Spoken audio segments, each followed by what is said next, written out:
Hello everybody, j'espère que vous êtes prêts. Aujourd'hui le sujet c'est mon accouchement. Je vais tout vous raconter du départ à l'arrivée et je peux vous dire que ça a été très rapide mais très plein de rebondissements. Je vous laisse prendre vos popcorn, prendre votre boisson et je vous dis à tout de suite.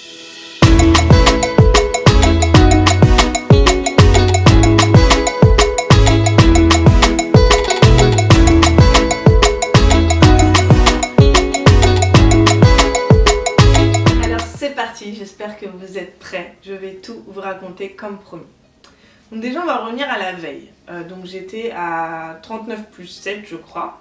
Je me disais c'est pas possible pour ma fille, j'ai accouché à 39 plus 2, c'est pas possible, mais quand est-ce que je vais accoucher, quand est-ce qu'il va arriver La veille je me dis tiens, j'arrivais pas à dormir, je me suis dit tiens je vais aller me faire une petite séance de sport. Donc j'étais là sur mon canapé, squat, je me suis dit allez toi tu vas arriver, j'avais marché, j'avais fait des kilomètres, ça marchait pas. Tous les jours j'allais marcher, ça marchait pas. Donc je me fais mes squats, ma séance de squat, je vais me coucher et tout, ok. La journée passe, je sais plus ce que je fais. Le soir, il y avait un match de foot.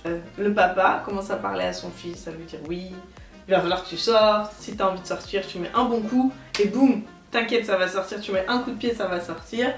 On était là, on mangeait africain, je me rappelle très bien, j'ai mangé un plat qui s'appelle, un dessert qui s'appelle du dégué, je sais pas si vous connaissez mais j'en ai mangé une tonne sur une espèce de fromage blanc. J'en ai mangé une tonne. Bon, ok, bref, peu importe. On va se coucher, ma fille va se coucher, on va se coucher et tout. Puis je vais aux toilettes, mais comme ça, hein, les toilettes d'avant d'aller dormir. Puis je sens que... Bon, faut que je le dise, faut quand même que je l'avoue, mais je suis désolée, c'est un peu dégueu, mais j'allais pas faire pipi. Donc je commence à pousser, voilà, hein, normalement, entre nous, quand vous poussez, vous allez aux toilettes. Et puis, je sens un truc... Je me dis, bizarre, mais un petit truc, tu vois, pas un gros truc, genre pas vraiment, comme un tout petit truc qui se déchire. Pause. Je précise juste que j'avais un pressentiment et que je me doutais que je perdrais les os aux toilettes. À chaque fois que j'allais aux toilettes les 2 dernières semaines, là, je regardais si il n'y avait pas un truc bizarre. Trop chelou, comme si je l'avais anticipé. Bon, qu'est-ce que c'est bizarre. Puis je sens que ça coule un peu. Bon, puis ma fille est là. Ah non, j'ai envie d'aller aux toilettes, j'ai envie d'aller aux toilettes. Ok, vas-y. Donc je me lève et tout, je me dis bon, c'est bizarre quand même. Tu sais, tu veux pas trop te dire, te l'avouer, tu te dis c'est pas possible. Bon, je vais un peu dans la chambre, je dis à mon copain, c'est bizarre là ce qui vient de se passer aux toilettes. Puis je sens que ça coule un peu encore. Bon, je retourne aux toilettes, je sens que ça coule encore. Là je me dis je vais appeler l'hôpital, je les appelle, bien sûr qu'est-ce qu'ils me disent? Bah on peut pas savoir si vous avez perdu les os ou pas, il faut que vous veniez et qu'on teste. Donc je dis à mon copain, je suis désolée, il venait de s'endormir le pauvre, il avait pas beaucoup dormi, je lui dis je suis désolée mais il va falloir qu'on aille à l'hôpital parce que là, faut qu'on vérifie. Puis je sens que ça coule un petit peu, pas de fou mais ça coule un petit peu quoi. Donc du coup je vais prendre ma douche, j'y réveille ma fille, je lui dis je crois que ton frère il va arriver et tout. Bon, elle est hyper excitée, elle fait son sac à dos pour aller chez mamie, trop contente et tout. Donc il était minuit et demi à ce moment-là. On part, donc le temps de prendre la douche et tout, on part d'ici, il est 1h30. Voilà, temps de préparer les affaires et tout. 1h30, on part de la maison. Donc j'avais eu ce fameux événement à minuit et demi. Donc là, on met 1 heure à se préparer. C'est important que vous ayez les timings. Donc on dépose chez mamie et tout, on arrive à l'hôpital à 2h du matin. À 2h du matin, ils viennent me prendre, Covid oblige, monsieur doit rester dans la salle d'attente. La dame me fait un petit test avec un espèce de coton-tige pour voir ce que c'est que ce liquide. C'est pas possible. Vous entendez ça? C'est les voisins qui font...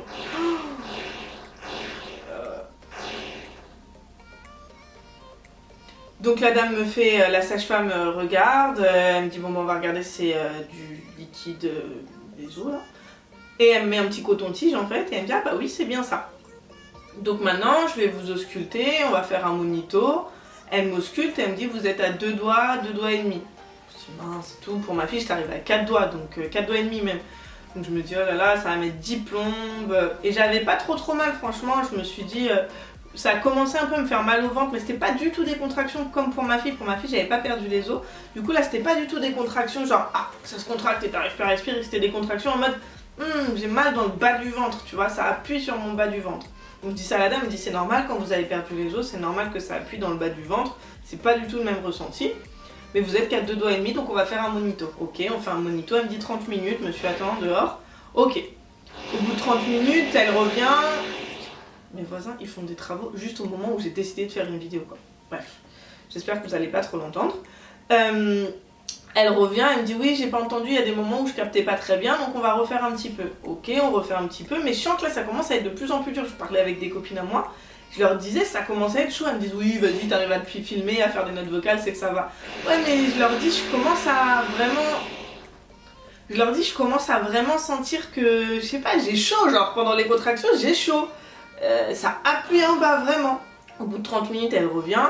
Et elle me dit bon bah c'est bon, j'ai prévenu votre mari, vous allez pouvoir aller vous promener parce que il faut que le travail se fasse. Donc on se donne 24 heures pour que ça se fasse tout naturellement, sinon au bout de 24 heures on vous déclenche. Je me dis ouais, fait chier, j'espère qu'on va pas me déclencher parce qu'à ce qui paraît ça fait hyper mal et franchement j'étais pas... 24 heures en plus à attendre comme ça, à marcher, à rien foutre, que mon mec il puisse même pas venir avec moi dans la pièce, c'est-à-dire que dès qu'on rentre dans le côté accouchement, côté femme là, il peut pas venir, il peut venir qu'en salle d'accouchement, donc il fallait que le travail se déclenche déjà.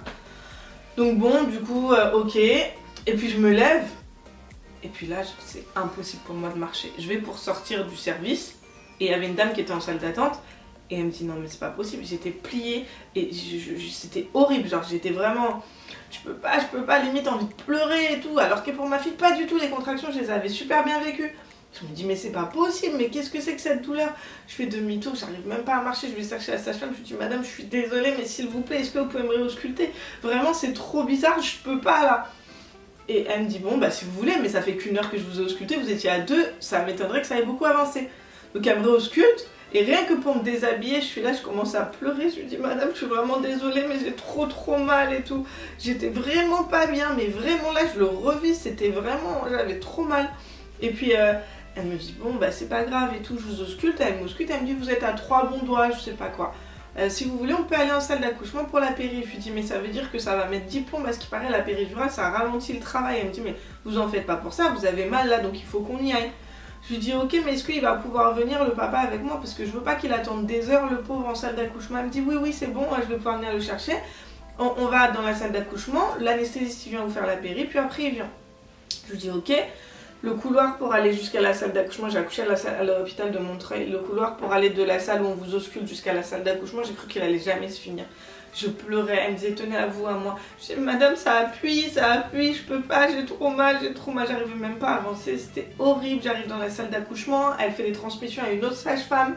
Et la sage-femme elle voit que vraiment je pleure. Et donc celle qui m'avait reçue à la base qui est en train de faire ses transmissions, elle lui dit, elle est arrivée il y a 1 heure, elle était pas du tout comme ça, elle rigolait et tout, là vraiment, enfin en mode... Voilà, elle fait pas de la comédie, c'est pas depuis qu'elle est à 2 doigts qu'elle fait ça, là vraiment c'est bizarre parce qu'elle elle pleure la fille, elle est vraiment pas bien. Donc elle me dit on va appeler l'anesthésiste, voilà il va arriver, je lui dis ok et tout, mais donc elle me pose des questions et dès que ça arrive les contractions je suis là, je repleure, mais j'arrive pas, ça me fait trop mal, ça m'horrible, ça me fait trop mal, trop. L'anesthésiste enfin il arrive au bout de 20 minutes que j'ai cru qu'elle allait jamais se terminer. Puis il me dit bah installez-vous et tout, je lui dis non il y a une contraction qui arrive encore et tout, oh là là il y a une contraction, j'ai mal, il me dit bah asseyez-vous, on se prépare et tout. Et quand je suis assise, donc il me remonte le siège en hauteur pour pouvoir être bien à hauteur pour me poser la péridurale. Et la contraction elle passe mais j'ai toujours mal en fait, donc ça veut dire que je suis en train de me tenir sur mes mains et j'essaye de me surélever parce que je sens que ça appuie dans le bas en fait. Et donc il commence à me piquer. Il voit que je suis vraiment pas bien, donc en fait pour moi la piqûre qui fait le plus mal c'est l'aiguille du début, c'est celle qui anesthésie le dos. Après celle de la péri je l'ai pas vraiment sentie, mais c'est la petite aiguille du début, là, elle est toute fine, celle qui anesthésie le dos, pour moi c'est celle-là qui fait, elle pique en fait, ça fait vraiment un picotement. Et donc du coup il me pose la péri et je suis vraiment pas bien quoi, je l'ai vécu avec ma fille mais rien à voir, j'avais pas mal, mes contractions elles étaient toutes les 10 minutes, donc très bien, là j'arrivais pas du tout à maîtriser.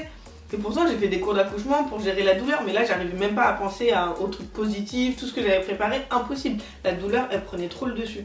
Donc il me pose la péridurale, il me dit bon bah voilà je vous injecte une dose, puis il faut que vous allongiez pour que ça agisse, ça prend à peu près 10 minutes. Donc il me retire l'aiguille et il voit que je pleure, je lui dis monsieur j'ai trop mal, ça appuie s'il vous plaît, est-ce que vous pouvez me descendre parce que là je peux plus et tout. Et elle dit bah ok on vous descend et donc on descend, quand je dis on descend en hauteur et du coup l'anesthésiste il me dit bah je vais vous remettre une dose si vous voulez et là il a même pas le temps de revenir me mettre une dose, que je suis là. Jure, mais jure comme j'ai jamais hurlé. C'est pas moi qui hurle, c'est une personne que je ne connais pas. Jure vraiment comme je vous l'ai fait et fort, mais je veux pas alerter mes voisins parce que vraiment je me suis dit tout le monde va m'entendre. C'est-à-dire que c'était un hurlement que je n'ai jamais vécu. J'ai jamais vu. Tu cries parce que t'as l'impression que c'est pas que le cri sort tout seul en fait et que ça va t'enlever cette douleur ou je sais pas, ou t'accompagnes la douleur avec ton cri. Je sais même pas comment l'expliquer, mais c'est vraiment ça. Et je crie parce qu'en fait, je sens que, ça y est, la tête, elle est en train de passer là. Elle est en train de passer. Mais vraiment, je le sens. Et donc, du coup, la sage-femme, il y avait la sage-femme et l'anesthésiste, elle hurle « Appelez mon équipe !» Elle dit à son anesthésiste « Aidez-moi à enlever sa culotte !» J'étais habillée, heureusement, j'étais déjà avec la robe, mais j'avais encore ma culotte. « Aidez-moi à enlever sa culotte !» Du coup, moi, je sais pas, je recrie, je pense, une deuxième fois. Je ressens encore la tête, la dame qui appuie sur ma culotte pour retenir la tête. Tout le monde, je sens, qui déboule dans la pièce pour l'aider, pour mettre les étriers et tout.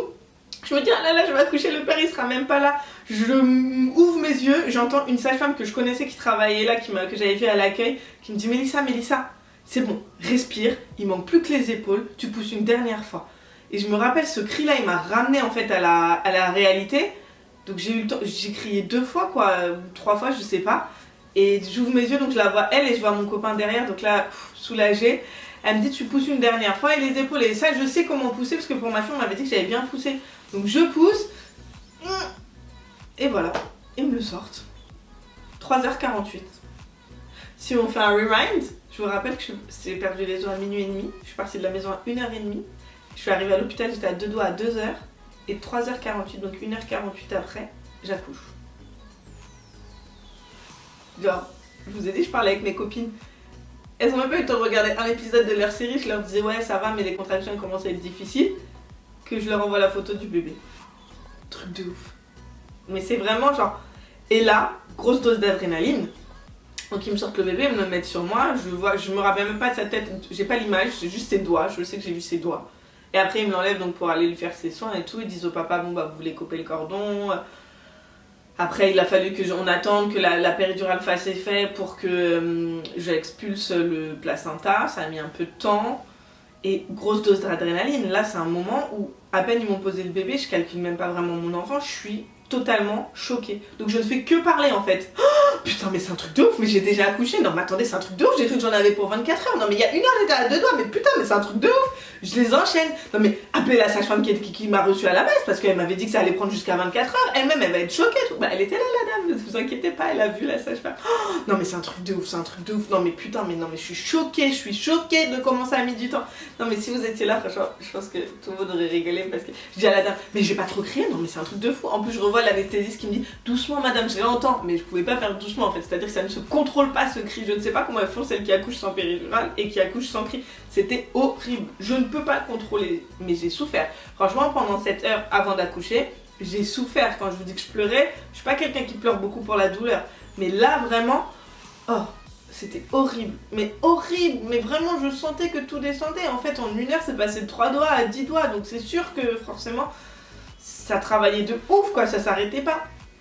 Et donc voilà, finalement après je me calme un peu, mon adrénaline descend, je leur dis j'ai froid. Forcément voilà, je commence un peu à trembler parce que l'adrénaline redescend.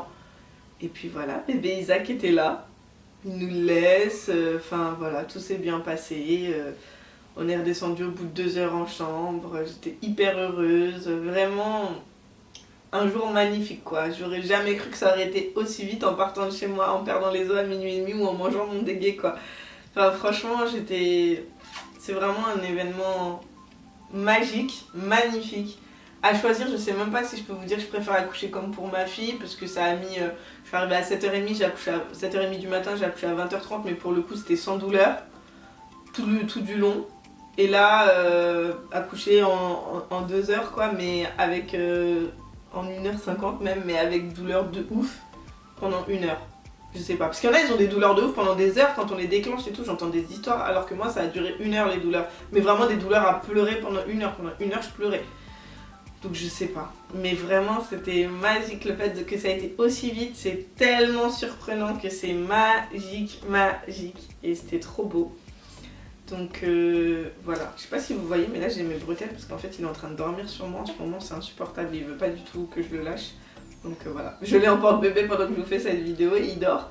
Mais je vous ferai une autre vidéo pour vous dire un petit peu un compte rendu du premier mois avec un bébé à la maison. En tout cas, c'était un merveilleux accouchement. Je vous souhaite vraiment de vivre votre expérience. Aucun accouchement ne se ressemble, mais j'espère vraiment que le vôtre aussi vous marquera autant que le mien m'a marqué parce qu'il était magnifique. Je l'ai raconté à l'écrit sur mon Instagram si vous voulez voir, c'est Mélimel Paris.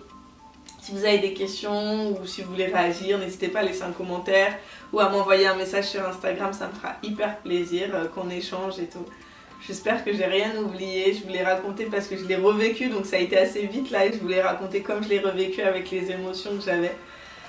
Donc merci d'avoir regardé cette vidéo, j'espère que ce petit moment vous a plu, c'était un baby boom sans les images. Je vous fais des très gros bisous et je vous dis à bientôt.